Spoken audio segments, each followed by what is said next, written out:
but now they tell me I switched up. Take this backwood to the face, then grab my cup. Shawty say she coming through, she on her way to fuck. It's a lot of lust, not a lot of love. Ayy, I stack it up, can't get enough. Seeing shorty with you, she look at me and she blush. I'm a jiggy nigga, I don't take her out to lunch. It's a lot of lust, not a lot of love. Hey guys, it's Somber Shadow 001, back at it again with the video games, and back at it again with Destiny 2. So of course, we all know that it's Weekly Reset, and that the Festival of Lost has officially ended, which is kind of sad because I was having a lot of fun. But we were all intrigued by a certain exotic quest that showed up towards the end of Festival of the Lost. And according to a Reddit leaker by the name of N on the 9, it was the Thunderlord quest. And it turns out that that was absolutely true. So, a little background on this. Thunderlord was actually a returning weapon from Destiny 1. And was, in fact, the first exotic ever revealed for the game as part of its E3 gameplay debut in 2013, which I think is very cool. It's a very cool thing. Of course, you know, a few people knew about this, and you know, it basically recently led to a wild goose chase and search for the return. So right now, here's how you can snag the gun for yourself. So to start the Thunderlord quest, basically to begin, you just visit the shipwright Amanda Holiday in the tower. She'll give you an exotic quest item called the Journal of the Reef Cryptarch, which you must use to investigate the murder of Master Ives, who was the Cryptarch in Destiny 1, if you visited the Reef, which no one really did. And he was an interesting character. So next, after that, you have to acquire journal pages. So once you have that journal, you just need to fill it.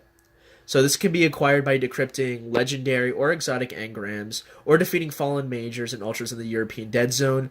I also found that prime engrams work because they technically either come out as an exotic or a legendary. So it definitely works. Honestly, unless you've been hoarding exotic engrams, or you want to buy engrams from the Cryptarch in the tower, I kind of recommend that killing Challenging Fallen is your best bet. I would just look for like the public event, the Glimmer Mining Crew, or go into Trostland the Sludge or the Firebase Hades, and just go into Lost Sectors and see what you can do.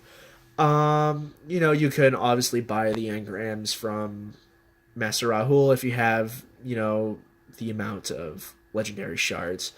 So next, your second step is going to be completing Lost Sectors in the EDZ.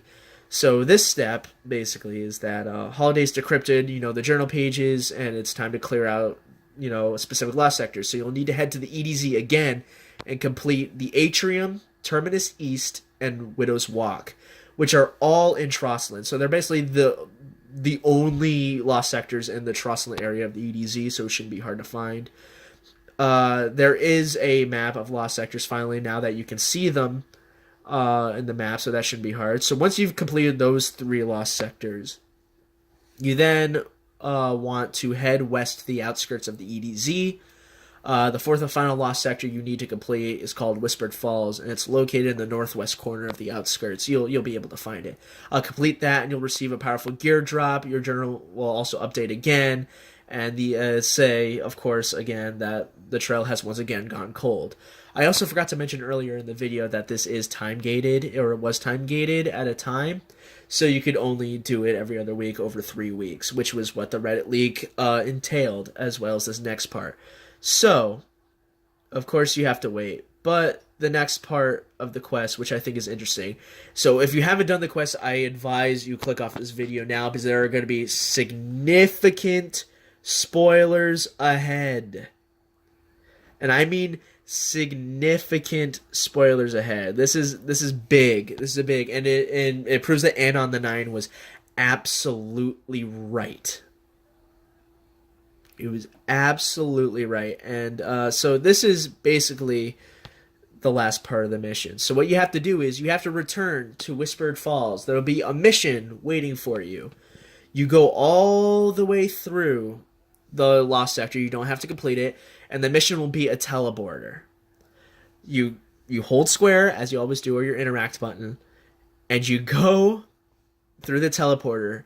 Now, this is where I advise, if you really haven't done the quest yet, do not watch the rest of this video. Do not do it. This is a big spoiler.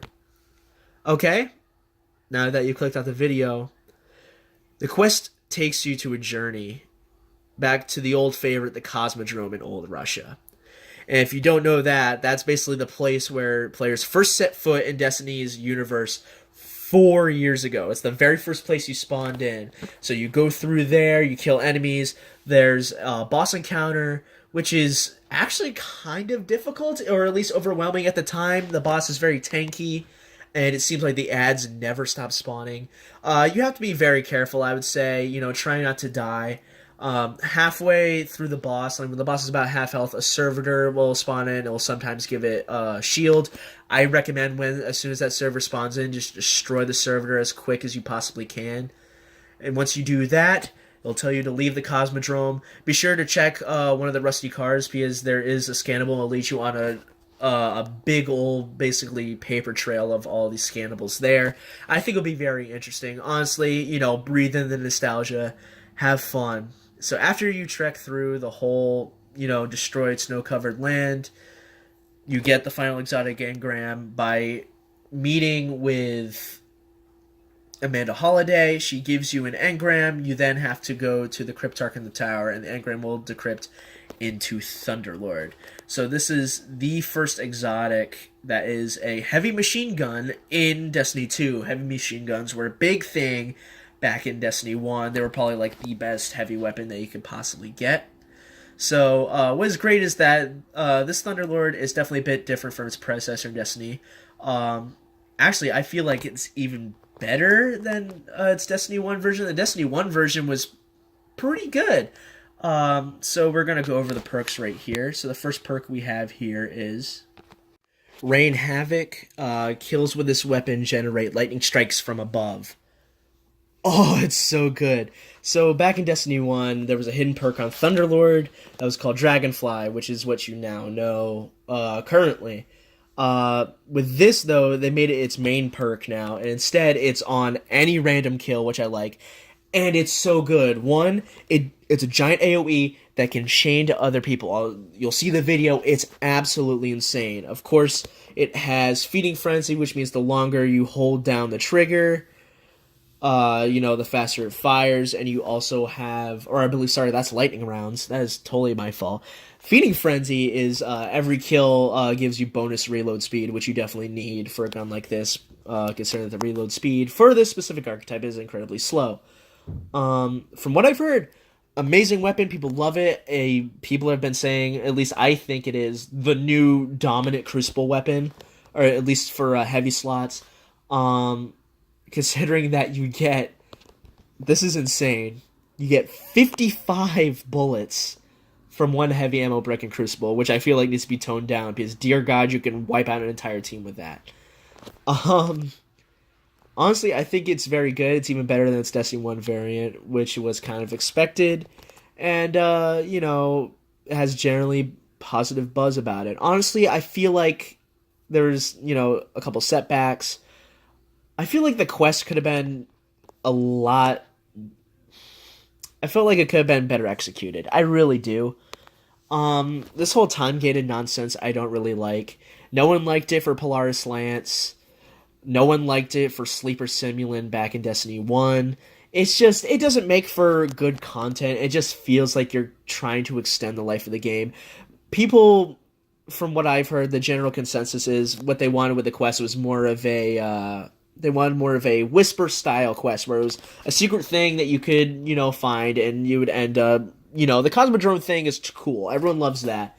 But they felt like that should have been a secret, considering that Bungie kind of announced that literally less than an hour before Weekly Reset started today.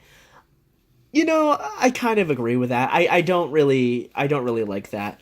Other than that, I honestly think, it's definitely worth it. I definitely think the quest is worth it. I just think it could have definitely been a lot better in terms of execution. But that's just, my personal opinion.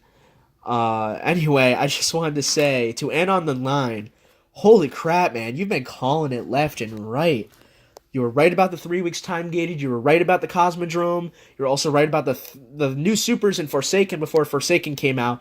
Keep up the good work, man. You know, it's crazy how good you're coming up with this. So, you know, I'm taking all your stuff that you say with a grain of salt, but goddamn, man, you've been knocking it out of the park. Anyway, without further ado, I'm gonna end it right here, guys. Hope you guys like the video. Remember to like, comment, subscribe, and apagando las luces.